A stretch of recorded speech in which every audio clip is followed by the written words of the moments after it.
Thank you so much आप लोगों को कि इतनी देर किसी को बैठ के सुनना सबसे बड़ी बात ये होती है, क्योंकि जब वहाँ पे हम बैठ के किसी को सुनते हैं तो उतना पेशेंस रखना पड़ता है, ये मुझे लगता है। और एक्चुअली मैं 26 साल की हूँ। 2011 में चलती ट्रेन से मुझे कुछ बदमाशों ने, मैं वॉलीबॉल चैंपियन भी रह चुकी हूँ, 2011 में चलती ट्रेन से मुझे बदमाशों ने एक गोल्ड चेन पहनी थी, चलती ट्रेन से मुझे उठा के बाहर फेंक दिया था। लखनऊ से दिल्ली आ रही थी मैं। कंपार्टमेंट में बहुत सारे, जनरल कंपार्टमेंट था, बहुत सारे लोग थे, किसी ने मना नहीं किया। एक प्लेयर का जो स्पिरिट होता है वो अपने आप, जब कोई छीनने की कोशिश करता कुछ भी, वो देता नहीं है। तो मेरे में भी था, मैंने मना किया और उन्होंने मुझे चलती ट्रेन से, वो 4-5 थे, उन्होंने बाहर फेंका। दुर्भाग्य ये था कि उसी समय दूसरी ट्रैक से ट्रेन आई और मैं उस ट्रेन में टकराई, फिर नीचे गिरी। दोनों ट्रेनें निकल गईं। कुछ देर बाद मैंने हाथ को ऐसे रख के उठने की कोशिश किया तो देखा कि मेरा पैर कट चुका था। थाई को उठा के देखा, मेरा पैर ऐसे जीन्स में लटका हुआ था, ब्लड फोर्सफुली निकल रहा, दूसरे पैर की हड्डियाँ टूट टूट के बाहर निकल चुकी थी। पूरी रात मैं चिल्लाती रही ट्रैक पे, छोटे छोटे पत्थर होते ऐसे चिल्लाती रही कि कोई बचा ले, कोई नहीं आया बचाने। और जब पूरी रात चिल्लाते चिल्लाते इतना कि मुझे दिखाई भी देना बंद हो गया। जब ट्रेन आता था तो वाइब्रेट होता था। इतना ही नहीं, फ्री का इनविटेशन भी लोगों को मिल गया था, कुछ लोगों को। ट्रैक पे आपने ट्रेन की ट्रैक पे छोटे छोटे चूहे देखे होंगे, मेरे कटे हुए पैर पे आग के मेरे पैर कुतर रहे थे। मैं ब्रेन कॉन्शियस मेरा पूरा काम कर रहा था मेरे, लेकिन बॉडी में कोई भी मूवमेंट नहीं था। पूरे पल में वही चीज़ें सोच कि कैसे मैं अपने आप को कैसे बचा पाऊँ। लेकिन करीब पूरी रात ऐसे बीता। सुबह गांव वालों ने मुझे बरेली डिस्ट्रिक्ट हॉस्पिटल यूपी में है, वहाँ पे हुआ था ये। सुबह गांव वालों ने मुझे उठाया, डिस्ट्रिक्ट हॉस्पिटल ले जाके रखा। तो फार्मासिस्ट, डॉक्टर, सीएम, जितने लोग थे आपस में बातें कर रहे, अरे हमारे पास तो एनेस्थीसिया नहीं है, ब्लड नहीं है, इसका इलाज शुरू करें तो हम कैसे करें। मुझे भी नहीं दिखाई तो नहीं, लेकिन मेरा सुनाई दे रहा था सब कुछ वहाँ पे। कहाँ से हिम्मत आई मुझ में, मुझे भी नहीं पता। मैंने बोला वहाँ पे कि सर जब मेरा पूरा पैर कटा, तब मैंने इतनी देर रेलवे ट्रैक पे थी, मैं उस चीज़ को बर्दाश्त किया, तो अभी तो आप मेरे अच्छे के लिए मेरे पैर काटेंगे। शायद आपको यकीन नहीं होगा, या फिर कभी आप लोगों ने ये चीज़ नहीं देखी, कोई डॉक्टर या फार्मासिस्ट अपना ब्लड दे के किसी पेशेंट को बचाया। मेरी इस बात को सुनने के बाद वहाँ के डॉक्टर और फार्मासिस्ट दोनों ने एक एक यूनिट ब्लड दिया और मेरे पैर को बिना एनेस्थीसिया अलग कर दिया गया। आज भी मैं उस दर्द को महसूस करती हूँ। जब भी मैं जब बोलती हूँ तब मैं वो चीज़ें महसूस करती हूँ। उसके बाद जब बात मीडिया में आई, लोगों को पता चला कि रिमा नेशनल प्लेयर है, KGMC king George medical college Lucknow में एडमिट करा, लखनऊ से फिर sport minister, AIIMS trauma centre Delhi. तब तक सब ठीक ठाक चल रहा था, प्लेयर होने की वजह से अच्छा ट्रीटमेंट मिलना शुरू हुआ। करीब 4 महीने मैं एम्स में रही। एम्स में रहने के बाद जब मैं थोड़ा ठीक हुई, करीब 25 दिन बाद जब ठीक हुई, न्यूज़पेपर में गोल गोल लिख के आ रहे कि अरुणिमा के पास टिकट नहीं था, अरुणिमा ट्रेन से कूद गई। उसका खंडन किया घर वालों ने, फिर बोला कि अरुणिमा सुसाइड करने गई थी। जिस लड़की का शरीर का एक अंग कट चुका, पूरी जिंदगी का पता नहीं कि व्हील चेयर है, बैसाखी या पता, यहाँ तक कि मेरे स्पाइन में 3 फ्रैक्चर था, मुझे ये भी नहीं पता था कि मैं बेड से उठ भी पाऊंगी कि नहीं। अंदाजा लगाया जा सकता, सिर्फ अंदाजा लगाया जा सकता है कि उसकी दिलो दिमाग पे क्या चल रहा होगा, उस परिवार की क्या स्थिति रही होगी जब जिस परिवार की एक यंग एज लड़की का इस तरीके का सिचुएशन हुआ हो। फिर भी कहते हैं कि जहाँ चाह होती वहाँ राह मिली जाती है। एम्स के हॉस्पिटल के बेड पे मैंने डिसाइड किया, क्योंकि अपनी बातें हम चिल्ला चिल्ला के करें, वो सिस्टम की इतनी हाई लेवल की बातें हो रही थी कि हम एक मध्यम वर्गीय फैमिली से थे, हम अपनी बातें चिल्ला चिल्ला के कह रहे थे, लेकिन कोई नहीं सुन रहा था। लेकिन कहते हैं मैंने अपने दिल, दिमाग, अंतरात्मा से ये चीज़ सोच लिया कि ठीक है, आज आपका दिन है, जितना चाहो बोल लो, एक दिन तो मेरा दिन आने वाला, मैं प्रूफ कर दूंगी कि मैं क्या हूँ, मैं क्या थी, ये मैं प्रूफ कर दूंगी। हॉस्पिटल के बेड पे डिसाइड किया वॉलीबॉल लाइफ का सबसे टफ गेम करना है, तब मैंने माउंटेनिंग चुना। जब मैंने माउंटेनिंग कहने और करने में बहुत फ़र्क होता है। जब मैंने माउंटेनिंग की बात सोची और लोगों के सामने, सबसे बड़ी चीज़ थी सही गाइडेंस में ट्रेनिंग लेना, दूसरा स्पॉन्सरशिप। इतना बड़ा एक साथ तो मैंने 40 से 50 लाख मैंने वाकई में कभी नहीं देखे थे पहले। मेरे लिए बहुत बड़ी चीज़ थी वो इकट्ठा कर पाना। जब मैंने लोगों के सामने रखा कि मैं माउंटेनिंग करना चाहती हूँ, एवरेस्ट के लिए मुझे ट्राई करना है, हर किसी ने मुझे बोला कि क्या है, पागल हो चुकी हो क्या, तुम्हारा दिमाग खराब हो चुका, तुम कभी नहीं कर सकती माउंटेनिंग। एक पैर आर्टिफिशियल है, दूसरे में रॉड है, और तुम्हारा दिमाग खराब है, स्पाइन में भी फ्रैक्चर है, तुम पागल होगे, चुपचाप कोई नौकरी करो, जीवन यापन करो। क्योंकि लोगों का सबसे बड़ा प्रॉब्लम ये होता है, लोग फिजिकल देखते, पैरों को मेरी अंतरात्मा में क्या चल रहा था वो तो किसी को पता ही नहीं था। मुझे लगता है कि आज यहाँ पे मैं भी सुबह से देख रही हूँ, इतने अच्छी अच्छी चीज़ें मैंने सीखी यहाँ पे। बहुत बड़े बड़े स्पीकर को शायद आप लोगों ने भी सुना, आज मैं भी आपको यहाँ पे कि चाहे जितना मोटिवेट करूँ, चाहे जितना चीज़ें मैं बताऊँ, लेकिन मुझे लगता है सबसे बड़ा मोटिवेटर कौन होता? आप खुद। जिस दिन किसी भी लक्ष्य के प्रति आपकी अंतरात्मा जाग गई, आपको कोई नहीं रोक सकता उस लक्ष्य को पाने में। ये मैं किताब से बातें नहीं बोल रही हूँ, ये मैं एक एक पल मैंने मैं कोई भी किताब की बातें नहीं, एक एक पल आज जो मेरा 26 साल का एक्सपीरियंस है वो मैं बता रही हूँ सिर्फ आपको। उसके बाद किसी तरीके से मैनेज किया मैंने। भाई साहब, मेरा परिवार मेरा बैकबोन था। परिवार ने मुझे, भाई साहब ने मुझे कहा कि मैडम बछेंद्री पाल जिन्होंने 1984 में एवरेस्ट समिट किया, उनसे मिलते हैं, वो जरूर कुछ ना कुछ करेंगे। हॉस्पिटल से निकलने के बाद मेरे राइट लेग में स्टिचेस लगी थी। मैंने डायरेक्टली घर जाने की बजाय, जब लोग ये सोचते हैं कि मुझे अपना जीवन यापन कैसे करना है, जब लोग ये सोचते हैं कि मुझे अपनी ज़िंदगी के, मेरे दिमाग में सिर्फ 2 चीज़ें चल रही थी, मुझे इनका जवाब कैसे देना है और एवरेस्ट समिट कैसे करना है। फर्स्ट तुरंत गए बछेंद्री मैम के पास। जब मिले, मैम ने फर्स्ट टाइम जब मुझे देखा तो उन्होंने कहा, अरुणिमा, उनकी आंखों में आंसू आ गए। उन्होंने बोला, अरुणिमा, तूने ऐसी हालात में एवरेस्ट जैसे दुरूह पहाड़ के बारे में सोचा तो तूने अपने अंदर तो एवरेस्ट फतह कर लिया, अब तो सिर्फ लोगों के लिए। मेरे परिवार को छोड़ के बाहर की पहली ऐसी महिला थी जिन्होंने मुझ पे भरोसा किया था कि हाँ अरुणिमा, तुम कर सकती हो। मेरे लिए वही बहुत बड़ी चीज़ थी। प्लानिंग भी कर ली, मैम भी मिल गई, सब हो गया। लेकिन जब उतरते हैं फील्ड में तब पता चलता कि हम क्या हैं। रोड हेड से मैं पहुंच गई। मैडम ने कहा कि ठीक है, तुम्हारे कहने, तुम्हारे सोचने से कुछ नहीं होगा अरुणिमा, प्रूफ करो कि कर सकती हो। मैंने कहा बस एक मौका चाहिए मुझे। वाकई में जब मैं माउंटेन में पहुंची, रोड हेड से बेस कैंप लोगों को 2 मिनट लगता था, मुझे 3-3 घंटे लगते थे, क्योंकि मेरे राइट लेग की हड्डियां भी नहीं जुड़ी थी। लेफ्ट मेरा आर्टिफिशियल लग चुका था, लेकिन स्टंप एकदम रेड, उसका मतलब घाव एकदम नए थे। मैं अगर पैर रखती थी तो मेरे पैर से जोर से अगर दबा देती थी तो पैर से मेरे ब्लड आने लगता था। सारे लोग नॉर्मल थे वहाँ पे। हर कोई ये बोलता कि एक पीक के लिए जाते थे तो हर कोई मुझे ये बोलता कि अरुणिमा, तुम धीरे धीरे आओ। मेरे दिमाग में हर बार यही बात चलती थी कि क्या है, मैंने एवरेस्ट का प्लान किया, मैं इनके बराबर भी नहीं चल पा रही हूँ। खुद से संकल्प लिया कि कोई बात नहीं, एक दिन ऐसा आएगा कि मैं इनसे पहले जाऊँगी। और आपको शायद यकीन ना हो, आने वाले 8 महीने बाद पूरा का पूरा वेट उठा के बेस कैंप से साथ निकलते और टॉप पे पहले पहुंचते। ऐसे करके देखते थे कि अरे ये लोग तो पीछे। खुशी होती थी। उससे भी ज़्यादा मुझे खुशी तब होना शुरू हुआ जब वो सारे लोग आके मुझसे ये पूछते, मैडम खाते क्या हो, बता दो, पैर नहीं है फिर भी कैसे चलते हो। उसके बाद पूरा मुझे स्पॉन्सरशिप मिला। मैं जब एवरेस्ट के लिए गई, मेरे लिए सबसे बड़ा, एवरेस्ट की जर्नी में मेरे सबसे बड़ा चैलेंज यही था कि दूसरे को समझा पाना। मैं नहीं समझा पाती कि भाई मैं कर सकती हूँ। जब मैं एवरेस्ट के लिए, शेरपा होता, शेरपा को जब ये बात पता चला कि मेरा प्रोस्थेटिक लेग है, आर्टिफिशियल लेग है, दूसरे में रॉड, बोला नहीं ले जा सकता, इसकी वजह से तो मेरी भी जान जाएगी। मैडम ने, हमने सबने कन्विंस किया तो किसी तरीके से मन। वाकई में जो टीवी में हम और उसमें फोटोज़ में देखते हैं ब्लू और ग्रीन आइस, हिला देने वाला होता, जितना सुंदर दिखता उतना ही हिला देने वाला होता। जब मैं, हमारे ग्रुप में 6 लोग थे, रॉकी एरिया तक मैं सबसे पहले थी, लेकिन जैसे ही मैं ग्रीन और ब्लू आइस में गई, मेरा आर्टिफिशियल लेग स्लिप कर जाता था। फ्रंट पॉइंटिंग से, जब मैं फ्रंट क्रैम्पोन से फ्रंट पॉइंटिंग मारती थी, लेफ्ट से पेन होता था तब भी करते, लेकिन आर्टिफिशियल जैसे फ्रंट पॉइंटिंग मूव हो जाता, मेरा पैर ही मूव हो जाता था। शेरपा मुझे बोला नहीं हो सकता अरुणिमा, ज़बरदस्ती मत करो। मैंने कहा कुछ नहीं, ये मेरा पैर है, मैं जानती हूँ कैसे चलेगा। फाइनली 1, 2 बार, 3 बार करने, 4 बार, 5 बार होल हो जाता था, आइस थोड़ा टूट के निकलता था, तो मैं वहाँ पैर रख के जाती थी। कैंप 3 तक ठीक था, प्रॉपर एक्लिमेटाइज किया अपने आप। कैंप 3 तक जनरली गए।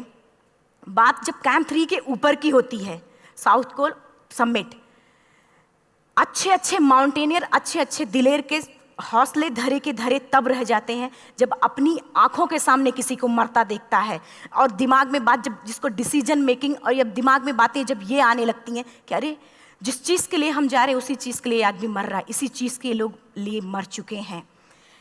रात में क्लाइंबिंग, ज़्यादा से ज़्यादा माउंटेनिंग रात में की जाती है क्योंकि वेदर शांत होता है। जब मैं रात में निकली साउथ कोल से, कैंप 4 से, मेरी हेडलाइट जिधर ही हेडलाइट जा रही थी उधर ही डेड बॉडीज़ मुझे नज़र आ रही थी। मेरे रोंगटे खड़े हो रहे थे, मुझे समझ में नहीं आ रहा था कि मैं करूं तो क्या करूं। इतना ही नहीं, मैं जिस रोप में थी उसी रोप में जब मैं आगे जा रही हूँ और एक बांग्लादेशी, उनका हाथ हल्का हल्का ऐसे हिल रहा, मुंह से आवाज़ आ रही थी। मैं एक्सप्लेन नहीं कर सकती मुझे कितना डर लग रहा था। बार बार ये बार बार मन में आती, इसका ऑक्सीजन खत्म हुआ है, ये मर चुका है लास्ट सिचुएशन में, और हम कुछ नहीं कर पा रहे हैं, क्या करें। उसके बाद मैंने 10 से 15 मिनट सिर्फ मैं वहाँ खड़ी रही। मैंने सिर्फ इतना बोला कि अगर आप सभी में से सभी ने एवरेस्ट सबमिट कर लिया तब तो ठीक है, अगर नहीं सबमिट किया है मैं सबके लिए एवरेस्ट सबमिट करूँगी और जिंदा वापस जाऊँगी। क्योंकि जैसा हम सोचते हैं हमारी बॉडी उसी तरीके से जनरेट करना शुरू करती है। मैंने डेड बॉडी, क्योंकि जा ही नहीं सकते थे किनारे से, उसी रोप में वो एंकर है, डेड बॉडी को लांगी और लांग के जाना शुरू किया। हिलेरी स्टेप साउथ समिट के करीब जब मैं खुद पहुंची, मेरे शेरपा ने एक जोर से झटका मुझे दिया कि अरुणिमा वापस चलो, तुम्हारा ऑक्सीजन खत्म हो रहा है। हिलेरी स्टेप के बाद एवरेस्ट समिट है, थोड़ा चलने के बाद एवरेस्ट समिट है। अगर कोई आपसे ये बोले, आप अपने टारगेट के इतने करीब हो, अगर कोई आपसे ये बोले कि अरुणिमा वापस चलो, कैसा लगता है? मैंने भी यही बोला, सर क्या बोल रहे हो आप, मैं नहीं जाऊंगी वापस। बोला अरुणिमा जिंदगी रही, दोबारा ट्राई करना और एवरेस्ट समिट हो जाएगा दोबारा तुम्हारा। मैंने कहा नहीं, ये आप जिंदगी में गोल्ड चांस बार बार नहीं आते, लाइफ में कभी कभी आता है, ये आपके ऊपर आता, आप उसको पकड़ के रखते हो या फिर छोड़ देते हो। मैं अपना गोल्ड चांस कभी नहीं, क्योंकि मैं जान रही थी मुझे स्पॉन्सरशिप बहुत मुश्किल से मिला, एक बार अगर मैं छोड़ देती दोबारा मुझे कभी नहीं मिलता। मैं बहुत अच्छी तरीके से जानती थी। मेरा फाइनली मुझे बछेंद्री मैम ने भी एक बार बात समझाई थी, मेरी माँ ने मुझे एक बात बताया था कि लाइफ में कभी कभी सिचुएशन ऐसी आती है जब सिर्फ आप अकेले होते हो, डिसीजन सिर्फ आपको लेना होता है। जहाँ पे भी होना, खड़े होकर हल्का सा पीछे मुड़कर देखना और ये सोचना कि आप एक एक कदम चल के यहाँ तक पहुँचे हो, सिर्फ अपना एक कदम आगे बढ़ाना, तुम देखना कुछ देर बाद तुम टॉप पे होगी। मेरे दिमाग में उनकी बातें वीडियो की तरह चल रही थी और सिर्फ एवरेस्ट का टॉप चल रहा था। मैंने शेरपा को पहले कन्विंस करने की कोशिश की कि भाई चल, कुछ नहीं होगा भाई चल। फाइनली जब वो नहीं माना, मैंने एक कदम आगे बढ़ाया, डिसीजन लिया कि नहीं जाना ही जाना है। आगे बढ़े, करीब 1 से 1.5 घंटे बाद मैं टॉप पे थी। और इतना ही नहीं, आज भी मैं जितनी बार बोलती हूँ उतनी बार मैं महसूस करती हूँ, मेरे रोंगटे खड़े हो जाते हैं, मेरा दोनों हाथ ऊपर करके जोर जोर चिल्लाने का मन कर रहा, कितनी जोर से चिल्लाऊं कि सबको बता दूं कि आज मैं टॉप ऑफ द वर्ल्ड पे हूं। उन लोगों को बता दूं जो लोग ये सोचते हैं, लड़की, दूसरे विकलांग, तीसरे मिडिल क्लास में, जो लोग एक बार हार के फिर दोबारा लड़ना नहीं चाहते, जो लोग हारने के बाद सोचते हैं कि हम दोबारा कुछ कर नहीं सकते, उन लोगों को मैं चिल्ला चिल्ला के टॉप से बताना चाहती थी कि नहीं, आप सब कुछ कर सकते हो, सिर्फ एक सोच की विकलांगता, हैंडीकैप आदमी यहाँ से होता है, यहाँ से नहीं। अगर यहाँ से जो आदमी विकलांग है तो नॉर्मल आदमी भी विकलांग है, जो अगर यहाँ से विकलांग है। चिल्ला चिल्ला के मैं बताना चाहती थी। मैंने शेरपा से कहा कि आप एक फ़ोटो खींच लो, क्योंकि सारे लोग फ़ोटो, अपना नेशनल फ्लैग का जो वैल्यू होती है ना, वो जब हम कहीं बाहर होते हैं तो पता चलता है। मुझे भी बहुत खुशी हो रही थी, फ्लैग को हग किया और बोला फ़ोटो खींचो। बोला पागल हो गई है, तेरा ऑक्सीजन कभी भी ख़त्म हो जाएगा, नीचे चल। नहीं, फ़ोटो खींच लूँ। फ़ोटो खींचा उसने। वो तो अगली बार इतना तेज गुस्सा हुआ, मैंने उसको बोला कि भाई वीडियो भी बना ले। 8848 की हाइट पे ऑक्सीजन खत्म हो रहा है, आज हम भी हंस रहे हैं आप लोगों के साथ क्योंकि यहाँ पूरा ऑक्सीजन है। और 8848 की हाइट पे जब मुझे शेरपा, कोई भी शेरपा को बोलेगा भाई वीडियो बना, तो परेशान हो जाएगा, पागल हो चुकी, कि तुम मर जाए, यहाँ मैं जा रहा हूँ नीचे। मैंने कहा नहीं, कुछ नहीं होगा, आप बनाओ वीडियो। किसी तरीके से मैं 4-5 पेयर बैटरी रख के लेके गई कि डिस्पोजल कैमरा, एक अलग कैमरा, कि मतलब एक नहीं काम करेगा तो दूसरा करेगा, प्रॉपर प्लानिंग से। शायद आप लोग भी सोचो कि वाकई में लड़की को इतना बड़ा रिस्क लेने की क्या जरूरत थी, कि जिंदगी कभी भी जा सकती थी इसकी। लेकिन मैंने वो रिस्क लिया क्यों? क्योंकि मैं चाहती थी, कहीं ना कहीं से मेरे भी दिमाग में ये बात आ चुका था कि मैं जिंदा वापस ना जाऊं। मैं चाहती थी कि अगर मैं जिंदा ना जाऊं तो ये वीडियो मेरे इंडिया शेरपा से मैंने यही बात बोली, ये वीडियो अगर मैं जिंदा नहीं जाती हूँ, ये वीडियो मेरे इंडिया पहुँचा देना, मेरे यूथ तक चला जाएगा। क्योंकि मैं चाहती थी कि 11 अप्रैल 2011 को मेरा एक्सीडेंट हुआ, 21 मई 2013 10:55 पे मैं टॉप ऑफ द वर्ल्ड पे थी। ऑलमोस्ट 1 से 2 साल के अंदर कैसे यहाँ से मैंने ये चीज़, मैंने कभी भी कामयाब होने के, मेरी वो जिंदगी बन चुकी थी, मेरा जुनून बन चुका था, मेरा पैशन मेरा जिद बन चुका था। वो मेरा सोते उठते बैठते सिर्फ मुझे एवरेस्ट दिखाई जाए। और मुझे लगता है किसी को भी अगर अपना लक्ष्य पाना है, यहाँ से अगर वो पागलपन जब तक नहीं आएगा तब तक नहीं होगा। वो फाइनली उसने वीडियो बनाया। आप बोल रहे फटाफट रुनिमा नीचे भागो। जब मैं टॉप पे थी तो कुछ लोग और भी थे, लेकिन 10:55 पे मैंने एवरेस्ट समिट, 11 बजे के बाद अगर कोई अटैम्प्ट करने की कोशिश करता है उसको सुसाइड अटैम्प्ट बोलते हैं। जैसे ही मैं नीचे चलना शुरू की, मैंने कहा भाई हाँ चल नीचे चलते हैं। ज़्यादा से ज़्यादा मौतें नीचे आते वक्त होती हैं एवरेस्ट पे। जब मैं नीचे आ रही हूँ, थोड़ा दूर ही मैं नीचे चली थी, मेरा ऑक्सीजन पूरी तरीके से ख़त्म। सिर्फ अंदाज़ा लगाया सकता कि जब ऑक्सीजन ख़त्म हुआ क्या परिस्थिति रही होगी। मैं ऐसे नीचे गिर गई और शेरपा मुझे बोल रहा कि रुनिमा मुझे यकीन नहीं था कि तू एवरेस्ट सबमिट कर पाएगी, लेकिन फिर भी तूने किया। मैं चाहता हूँ कि रुनिमा जिंदा चल, तू वापस उठ, खड़ी हो। मुझे खड़ा करने की वो कोशिश कर रहा था बार बार, मैं खड़ी नहीं हो पा रही थी, वाकई में दम ही नहीं था। लेकिन फिर भी कहते हैं कि जैसे हमारे नियम होते हैं वैसे ऊपर वाले के भी नियम हैं। उसकी लिस्ट में जब मेरा नाम नहीं है तो वो मुझे नहीं ले जा सकता। अगर दूसरी चीज़, मेरा कॉन्सेप्ट एकदम क्लियर हो चुका था। जब रेलवे ट्रैक पे मैं थी, रेलवे ट्रैक पे 7 घंटे में पड़ी थी, 49 ट्रेन अप डाउन हुई थी, तो मेरा कॉन्सेप्ट एकदम क्लियर हो चुका था। इसका मतलब है कि ऊपर वाले ने अगर मुझे कुछ बचाया है तो कुछ ना कुछ इतिहास रचने के लिए बचाया है। मैंने पॉजिटिव तरीके से सोचा। और उसी समय एक ब्रिटिश क्लाइंबर नीचे से ऊपर आ रहा था और उसके पास 2 ऑक्सीजन, तो उसने एक को वहीं फेंका और दूसरे को लेके नीचे जाना शुरू किया क्योंकि वेदर ख़राब था।